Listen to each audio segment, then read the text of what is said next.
going on, everybody, and welcome back to another episode of JaAR. JaAR, for those of you that may be new, stands for Joe and Amy Review, and this is our weekly show where we review stories. And this time we are back. The reason I say it that way is, typically we've used this show to review the Magic the Gathering stories, but that doesn't have to be what the only thing that this show is and the only thing that we review. And so when we heard that the game that we enjoy very much, Varia, folks that have sponsored us in the past, but are not sponsoring us for this is just something that we wanted to do, and folks who gave us a preview card for their new micro expansion Arms and Armor that we reviewed last week and showed off. And if you missed that, you can check in the top corner right up there to go watch that video for yourself. It was a hell of a ride, and we did a lot, and by we, I mean mostly Amy, and I was there as well, did a lot of research on the card that we were given, the history behind it, the symbolism of it, etc. It was amazing, and then we cut that in half and put it in a video.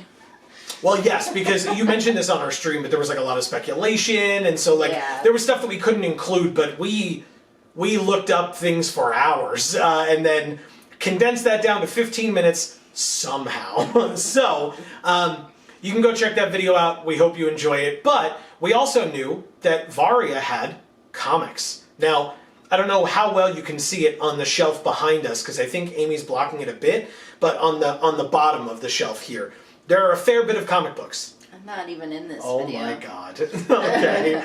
There are a fair bit of comic books back there. I'm a huge comic book fan myself. You've read a number of comics with me also. Yeah.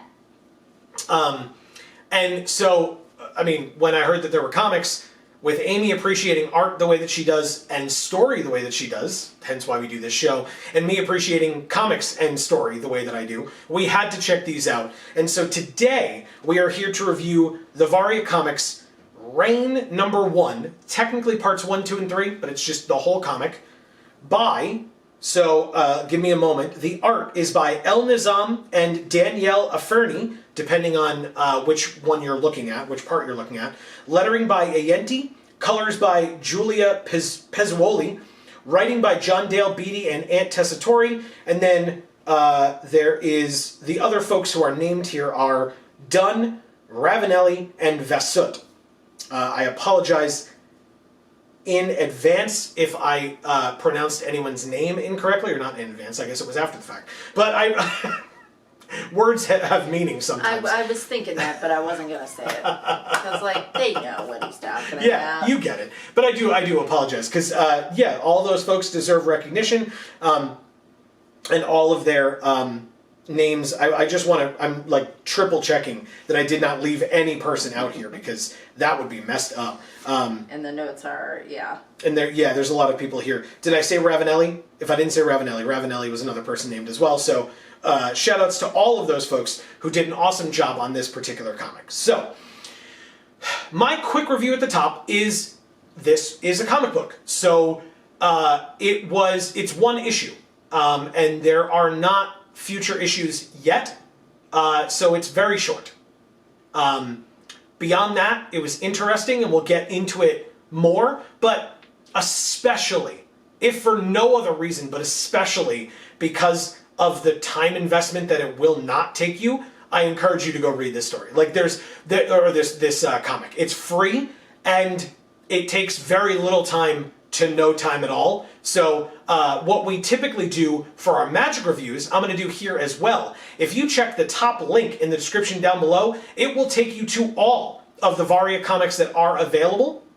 And so you can find Reign #1, parts 1, 2, and 3. Again, be sure to read them in order, of course, so that you can read them for free. Or there is opportunities, if you enjoy these comics enough, to be able to purchase them for yourselves. Again, we are not sponsored for this particular video. I'm just sending you to that link. You do what you will. Peruse the material. Again, if you check our video that I linked up at the top there, you can see the link to Varia's website as well to find all of their other stuff for decks and cards and things like that they might have available. So check that out as well. Amy, your quick review. Sorry, I jumped through that, but... Oh, that's okay. I don't know. they're cool. Yeah. Yeah, I mean, it's comics for a card game, it's lore for a card game that is new. Right. And so, it's, like I said, this is issue 1. Is issue 2 out yet? No. So, you have to wait for that, but in the interim, and honestly, as was mentioned on their Discord, the more folks who read these comics, enjoy them, and purchase them, the more of an indication the creators get that, one, it's people are enjoying it because they're supporting it with their money, but also it allows the creators to have those funds to be able to make more. Right. So if it is something that you do enjoy, I encourage you to support them. Again, not sponsored, and as always with anything that we encourage you to support or not, like, whatever, only do so if you have the means, of course. That we're not financial advisors. You do what's best for you. But yeah, if it's something that you enjoy and you have the means to do so, don't forget to support the great creators who are giving you free content like that. So, all right. So before we move on to the full review itself, hi everybody. Thank you for being here. Please don't forget, if you're enjoying the things that we're doing here on this channel, to please subscribe and ring that bell so you will get notifications whenever any of our videos come out, including more JaARs in the weeks to come for more Varia comics. Yes. If you want to read some of those comics in advance of those JaARs, the link is down below. You can go there and check out all of the comics that have come out so far, and we will be doing our best to review them in the order that they came out, and not as quickly as we can, because that implies we're going to be rushing, and I don't do that with stories. We don't do that with stories. We give them the time they deserve. But we will be doing our best to review all the comics that are available. Try. We do try our best, yeah. So yeah, we're gonna try to review these comics in the coming weeks, and we encourage you to tune in and watch us. And then as a reminder, we are live every Monday and Friday right here on this channel at 8 p.m. Eastern. I almost forgot what time. We're live at the same time anyway. Okay. 8 p.m. Eastern time right here on this channel. Mondays at 8 p.m. Eastern, we play Magic the Gathering Arena. So if you're a fan of Magic the Gathering, we'd love to have you. And then on Fridays, we play whatever video game we happen to be playing at the time. Right now, we are playing through the God of War franchise with the original 2005 God of War for the PlayStation 2. And as Amy likes to point out, on the PlayStation 2. So, stay tuned for more of that. Again, 8 p.m. Eastern, Fridays for God of War, Mondays for Magic the Gathering Arena, and then if you're watching this months and months later, we'll be playing something else on Fridays. That's just how that works. But on to the full review itself. This comic, Reign, has a battle between the Phoenix Spellsword deck versus the Dragon Knight deck. And I say deck because it's the characters, right? So we have Joanna, the Squire of Daggers, soon to be Countess of Daggers, versus Sir Aaron, the Dragon Knight, seemingly like, I don't know what the proper term is, but like servant or knight of the King of Thorns.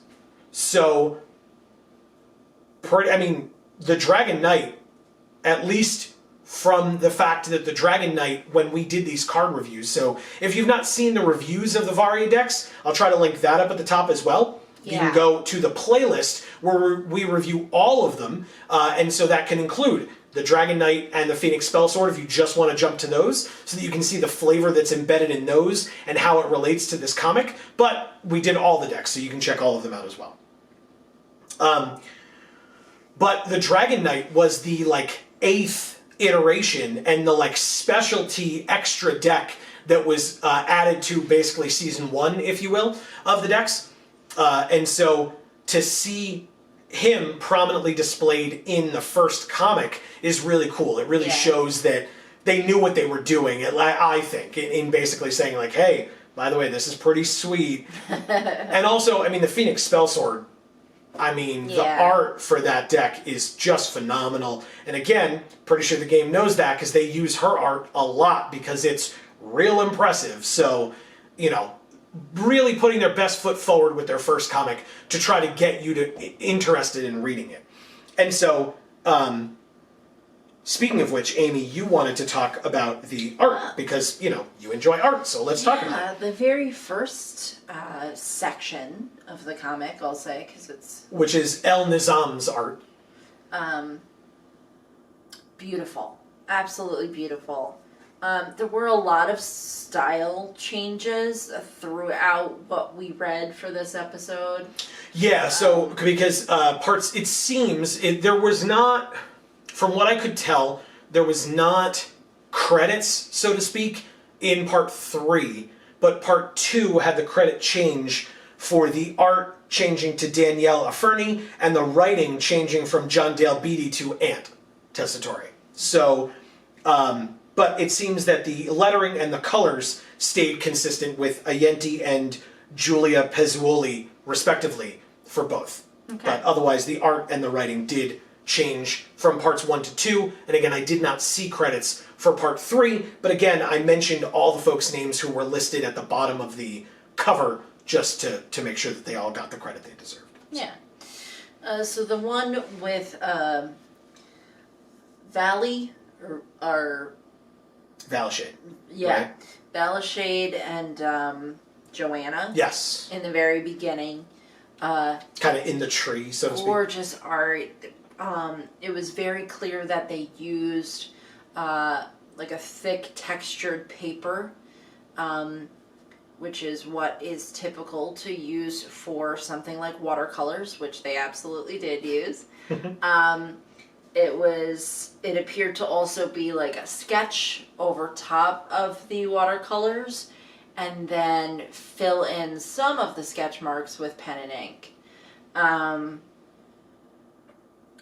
Wonderful technique, a lot of layers, old school, and that's what I like to see because it's gorgeous and identifiable, and there's a warmth that is conveyed through traditional art in a way that digital art just can't fulfill for me. So okay. And kind of sticking with the theme of like older theming, etc. And again, Amy, if you're unaware of how our show works, Amy is the history buff by far, and I'm the guy who explains the pop culture references as best I can. That's just kind of how we do things around here. But I feel like that's diminishing your role in this quite a bit, but I'll allow you to go on with whatever you're saying, I suppose.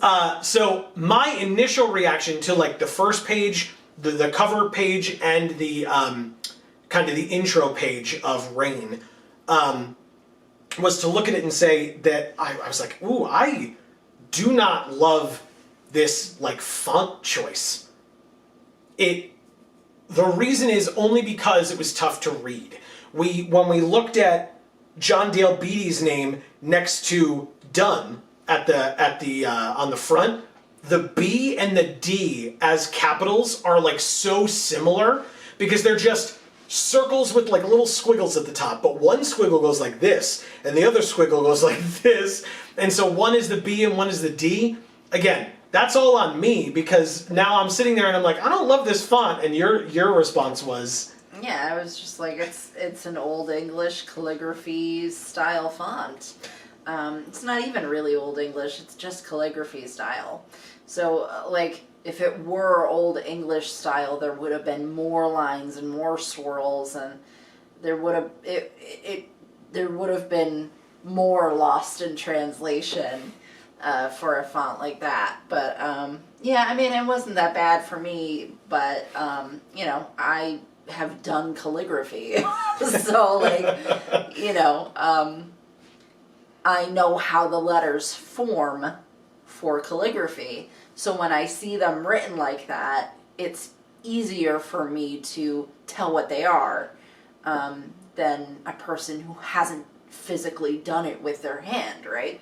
Yeah, and it's funny because I tried to like look at other letters to be like, oh, well, I can't tell what this one is, but if I look over here, it looks like this, and that's very obvious. And so it helped that we knew Dunn, because then, and it helped that they were in alphabetical order, because then I was able to be like, okay, but that B, what we now know is a B, doesn't look the same as the D, because I thought it was DD at first when I was reading it. Again, then when you open the book, the credit on the inside is in a different font. So I was like, oh, okay, it's this. I get it now.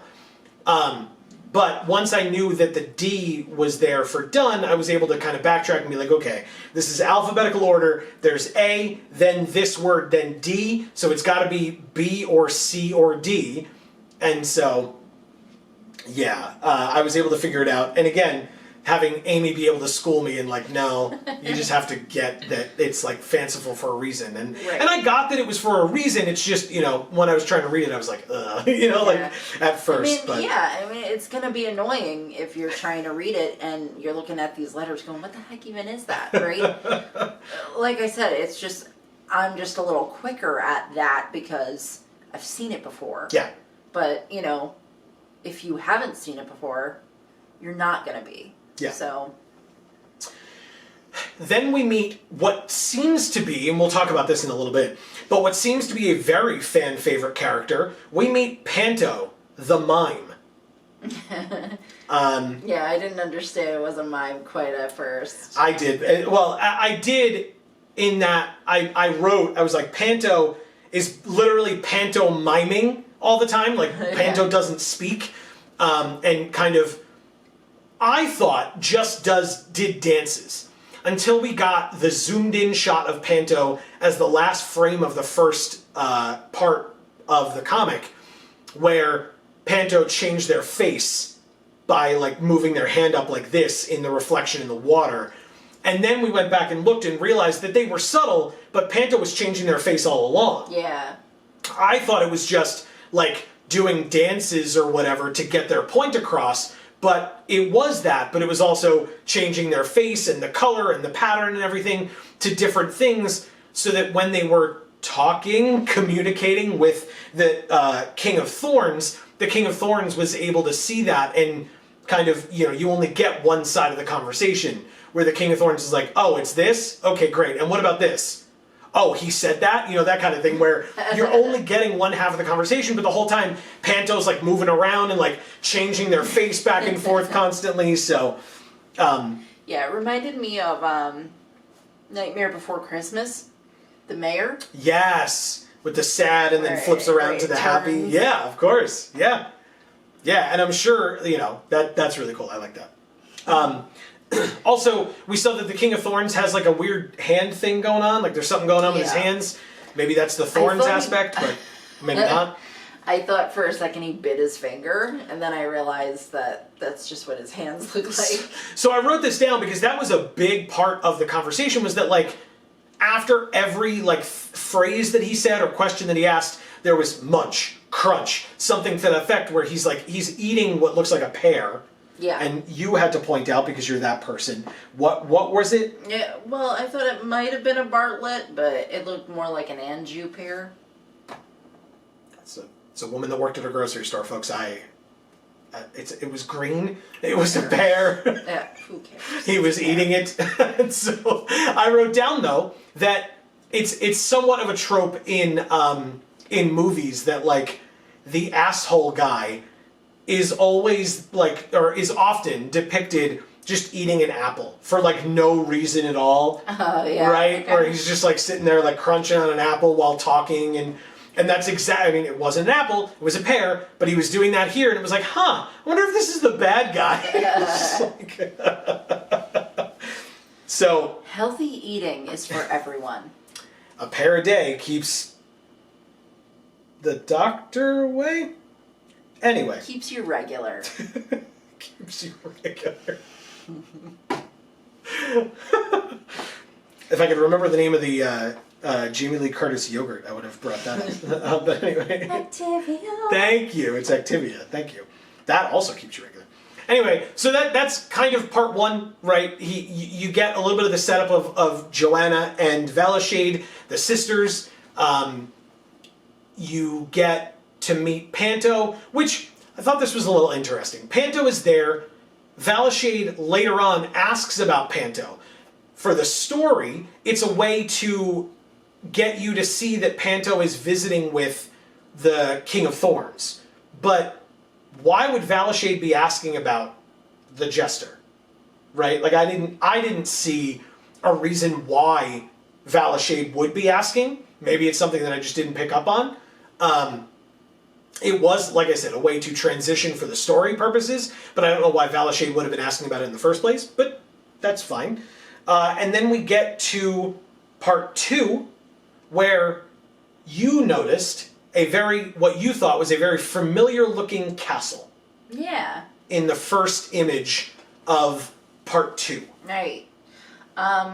We did a video where one of the cards that we opened was a card with a picture of a castle in the background. Way in the background, to give you an idea of how in-depth Amy goes in these videos. And it is one of the ones that I linked up at the top in the playlist earlier. Okay, good. And I did some research and figured out that that castle was probably in France. And the creators of the game contacted me and said, yes, the reference castle was in fact in France. And I believe this to be that same castle. Yeah. And then you commented kind of that there was the French inspired castle, and then the stagecoach that was approaching. Yeah, it looked very Gothic in style, which was very dissimilar to what I believed the style of the castle to be. So, I mean, you made a good point in saying, yeah, they're traveling, right? So wherever they're coming from might have castles that look like they match that stagecoach a lot more than this one, right? Right. And it was for Joanna's knighting ceremony, where she is to become the countess instead of the squire. Right. And so, of course, it makes sense that, we find out that Shyvana has really pulled out all the stops. The queen, Shyvana, has really pulled out all the stops for this one in making sure that everyone is there to make Joanna, feel welcome on her big day. So. Yeah, she essentially was like, well, this is like a debutante ball as well as it also being your knighting ceremony. Yeah. And it seemed like they were having a ton of fun. Yeah. I guess I'm jumping ahead a little bit. Interestingly, we see what appear to be either, less likely, the cleaners of the front doors, or more likely, the craftsmen of the front doors, creating the carving of the imagery that's on those doors, which was gorgeous, amazing. And they're kind of talking to one another, and they reference the fact that, they've crafted these gorgeous doors, and that they will likely never be granted access through those doors. Right. Starving artist and all that. Messed up. And by messed up, I mean very well depicted, right? Very accurate. Right. It just sucks and is sad. Yeah. And so, Welcome to it, I guess. Yeah, exactly. It's not inaccurate. It just makes me sad. Right. That's so I think then the accuracy is what makes you sad. So then we have part 3, which was very much like parts 1 and 2 were set up and fun. And then the end of part 2 is the Dragon Knight kind of smashing through the door. Because like I said, you see everybody kind of having a ton of fun at this ball / knighting ceremony. Everybody's dancing and partying and having a good time. And we even hear from Valashade to Joanna in part 1 to say, hey, look, you can leave this area early or whatever and go to bed. But for your knighting ceremony, you're gonna be dancing all night. So be ready for that. And so she's having a ton of fun, and this guy comes in and says, hear ye, hear ye. Now, to me, right, when I first read that, I was like, oh, someone came to the party late or whatever. And instead, he's like just getting everybody's attention. He's like, hear ye, we now take this castle in the name of whatever, the King of Thorns. And, Right. and Queen Shyvana's like, what the hell is wrong with you? Like, how dare you? Like, this is our home. And she even says, like, we hold all the cards here. You're showing up and you dare to, like, say this. And sure enough, the Dragon Knight comes through and just busts in the doors. And now Sir Aaron, the Dragon Knight, is here. Part 2 is over and part 3 begins. And part 3 really was just balls to the wall, kicking ass, like fighting the whole time. It was great. I mean, Valashade looked badass as hell when her like coat or whatever opened up. Unnecessary knives. So many daggers. I mean, again, Duchess of Daggers, I get it. May have been a few too many daggers. Yeah. I just feel like there is no outfit that you can wear that will protect you from all of the knives that are now surrounding your body. Like, I don't care how thick the leather is that you are wearing, and she was not wearing thick leather or a lot of it. Yeah.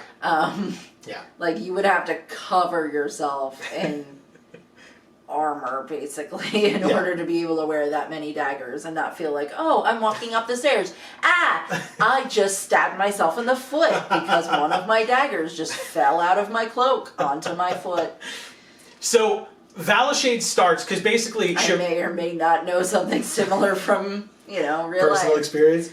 Yes. So, Shyvana, the queen, mentions to Valashade, her daughter, her elder daughter, and she says, why don't you welcome our guests? Kind of a little cocky, because again, it's her house, so she feels like she can be. But she's like, why don't you welcome our guests? And so Valashade opens her coat, she's got all these daggers, she's like throwing daggers at Sir Aaron, the Dragon Knight, and Sir Aaron is like blocking most of them, right? He puts his wing out and he's blocking a bunch. Some are going through the cloak or whatever. One hits him, but he doesn't seem to be too harried by it, right? He seems to be almost getting the upper hand one-on-one against Valashade. He's got armor. Exactly. So. Yeah. Then Joanna steps up, and now the two of them are fighting him. He kind of gets the upper hand on Joanna, but like still seems like he's taking a bit more damage and he's kind of being knocked back a bit. And so now it's 2-on-1, and he's still holding his own a bit. He like wraps a flail chain. I am not big on medieval weaponry. It's like a mace, like a spiked mace head on a chain with a handle, which I believe is a flail. Yeah. Okay, good. And he's able to wrap that around Joanna's ankle and pull her to the ground. And kind of once that moment happens, I think is like when Shyvana decides to step in, the queen. I really had no expectations. I guess I should have. But I had no expectations for her.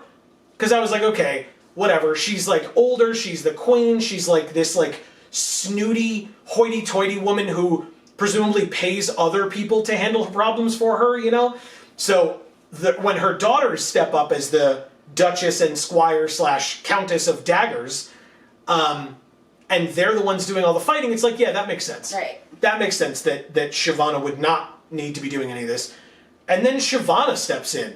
And I was like, okay, sorry, didn't mean to. I'll be going now. Shyvana kicked major ass. And in fact, immediately overwhelmed Sir Aaron. To the point where Sir Aaron was like begging. And so at first you're thinking like, wow, he's groveling. So my first thought was like, he's begging for his life. And then it's like, no, it's got to be a tactic of some kind of like, please spare my life. And then as soon as she like lessens her attack, he like surprise attacks her back or something. Right.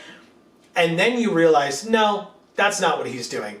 When she's breaking his armor and when she starts breaking his armor with her attacks, what she's really doing is breaking the containment.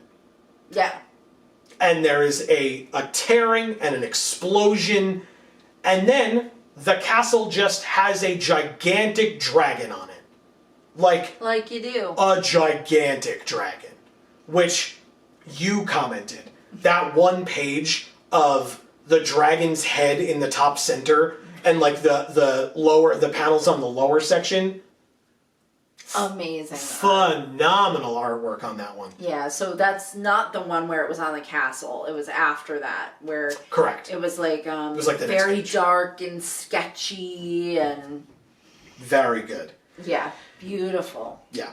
So well done. Amazing work. And then that's the end of the story, because then at the bottom, which was a surprise to me, I did not realize that this is how these comics did it until I went back to the Discord and looked through, and maybe I should have done that first and then I would have known. But Joanna, because she had that chain, that flail wrapped around her ankle, she's now on the ground trying to get this chain off from around her ankle, and Sir Aaron / Dragon is... Big dragon thing. Yeah, is coming up to her, and with Valashade on one side and Shyvana on the other, they're running to try to save her, because she's going to be burned alive, eaten alive, one of those. Yeah, I mean, the killed. picture kind of showed burned alive, right? Because you said it was coming up to her, but you didn't really see that in the pictures. All you kind of saw was like a big billowing flame smoke kind of thing that definitely was probably just going to, Incinerate burn her? him Sure, yeah. a lot. Yeah. So they were each trying to come in to save her, and it says, who will save Joanna? Valashade or Shyvana? You decide. Right. And so I was unsure as to what that meant at first, and like I said, then I went back to the Discord and checked it out. And if you go back into the Varia Comics Discord, you can see that at the time that this comic came out, there was a vote that was cast. And you could vote for who would save her. Would it be Valashade, her sister, or Shyvana, her mother? And I believe it was 75%. I didn't write all these percentages down, but I believe it was 75% voted for Valashade to save her. And then the next vote was the savior. Right. So it didn't specify who the savior would be, because I guess the vote started before the second vote started before the first vote was done. But the savior, would the savior in saving Joanna live or die in the process? And that's kind of what you said, where you were like, yeah, because that was before I knew that was correct, how they were doing it. Correct. When you just saw you decide. Right. I was like, oh, okay, is that like their way of like forcing you to pick who lives? Because like, are they trying to say that whoever saves her dies? Right. But no, because that was an additional question that I got asked. Who would you have voted for? The sister or the mom? I struggle to know exactly what Shyvana does. What do you mean? Like, she seemed like electrifying. But I think it was. I thought there was just magic associated with the daggers. Yeah. Like that she was Okay. like because it was like purple and blue and green or whatever, and so she was like kind of imbuing the daggers with magic and then like shooting them out or throwing them or whatever. What's the magic though? Like, what? Propulsion magic? Go further? Probably, yeah, or faster. I mean, like, if you have armor and you're throwing a dagger faster, it would likely be able to pierce easier. Okay. Right? Yeah. So it could be strengthening magic as well. It could strengthen the metal so that it can pierce armor better. Who knows? But yeah, so those were those votes. And then, we will see as the future comics occur. I mean, if this is how the stories are going to be written, once we get caught up, and if you're coming to join us and you get caught up, then we can get involved in these votes. Right? And see if our interests, because I probably would have voted for, well, you know what? It's interesting. I might have labored over this a bit, because Shyvana was clearly more powerful as a fighter. So you might think that it would make more sense for Valashade to help Joanna so that Shyvana could be the one shooting attacks at the dragon to harry it or distract it a bit, while the sisters helped one another and got out of there. Because Valashade, while powerful and had a lot of daggers, seemed to not be as effective against Sir Aaron as Shyvana was. Right. So while I would have probably said, oh, Shyvana's going to save her because she seems much more powerful, her abilities might have been better suited to not bending down and dealing with unwrapping this ankle, but with harrying the dragon in that moment. So because the question was who was going to save Joanna, maybe Valashade was the right choice. I imagined that people voted for Valashade more because she was just a more likable character. They had a closer relationship. And again, Shyvana seemed like kind of a snooty lady. So right. Well, and there's also a card for Valashade, whereas I don't think there is one for Shyvana. I do not recall, but You eagle-eyed folks out there, remember. It's been a bit since we've reviewed them, so you eagle-eyed folks out there can let us know if you go and check out those videos. Let us know in the comments down below. First of all, I didn't mention it at the top, and I apologize. Any thoughts that you have on this comic, or anything that we said about the comic, we want to hear from you in the comments down below, of course. Because, I mean, that's kind of it. Now, did you want to talk about the voting at all, or not? How so? What did you think? I don't know. I don't know. Like the concept of it is cool. I think if I were doing it, maybe I would have done it a little bit less often. Okay. Like just picked one thing. Okay. Instead of doing it a bunch of times. Okay. But I don't know. That's me. And then I guess what I'll ask is, or what I'll say is, something else that we both talked about. It's a comic, you have limited space, and you are, I assume, I don't know this for a fact, but I assume that the folks who worked on this that aren't Sean and Ant, the creators of the game, are getting paid to do this work on this comic.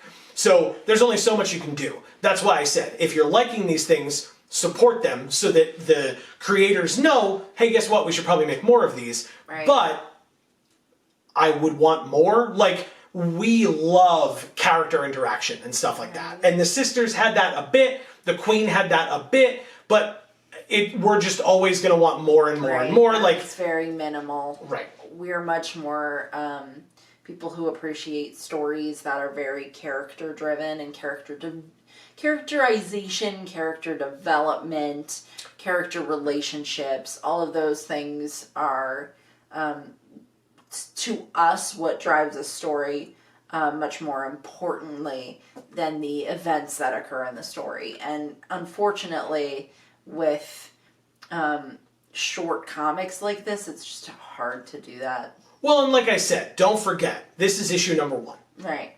So you're introducing the comic, but also getting some action in there because, you know, you need something, right? I forget the principle in movies, like what it's called, but there's like something that says that within the first 15 minutes of a movie, to grab people's attention, you need like a fight or a gunshot or sex, you know, something to like... Or a death. Yeah, so something to like grab the audience's attention instead of just, here's a character we're introducing them, here's a character we're introducing them, here's a character we're introducing them, and then like a half hour in, you've met all the characters, and now you're going to go into the rest of it, but your whole audience is asleep. You know what I mean? So like... Or they turned it off. Right. So for this first comic, it ends with the big epic fight scene and the who lives, who dies, you know, question mark. Right. But, you know, now going forward, of course we would love it to be longer, but, you know, we're not paying the bills, so there's only so much of that that's reasonable for us to ask for. Fair enough. And more character information about these folks, but also understanding that it's a comic, so there's a degree of conflict that needs to be occurring that gets the action on the page. It's a visual medium, so if it's all just dialogue of two people standing there or sitting there talking to each other, you don't need to draw that, you know, like release a supplement that's just text for that or something. So kind of understanding the medium that they're in. A novel instead of doing a comic book. Right. So they understand the medium that they're in. Just, you know, we of course want more, which to be fair, I think means it's a success, because we're not just sitting there going, okay, we read it, we don't need more. You know what I mean? Like, it's like, oh, cool, okay, give us more of these characters. It's like, success. I would think, right? That if you wrote a comic and the people who read it were like, cool, can I have more? It's like, that's what you want to hear, right? So... yeah, that's what I think about it. As always, we want to know your thoughts down in the comments below, because, like I said, it's very short. So, like, it takes not a lot of time to read just this one comic. I imagine even all the comics that exist to date, presently, you could probably sit down for like an hour and read them all. I wouldn't necessarily recommend it. We're going to be doing them over, you know, the next few weeks, as I said. So, you know, do it at your own pace, whatever you're comfortable with. You don't have to cram it all in. But because of the short time investment, I think it's definitely worth your time. Yeah. So. Yeah, because there isn't a lot that you have to put in. Right. So if you loved this comic, if you hated this comic, whatever the case may be, we want to hear from you in the comments down below, because your opinion is valid, and I'm sure that the creators want to hear your opinion as well. We want to know, right? Are you happy that we're doing this series? Are you confused as to why? What do you think? And did you read the comic or did you not? Right. We want to hear from you in the comments down below. So, yeah, thank you so much for being here. We hope that everybody enjoyed this video and are going to be enjoying it going forward. Like I said, any feedback that you want to give, that's what the comments are for. Keep the conversation going. Agree with us, disagree with us. We're always open to any and all feedback that you're willing to give. But for now, from us here at the Geek for All family of channels, I've been Joe. And I'm Amy. And as we always say, in whichever video of ours you watch next, we will see you all next time. Thanks, everybody.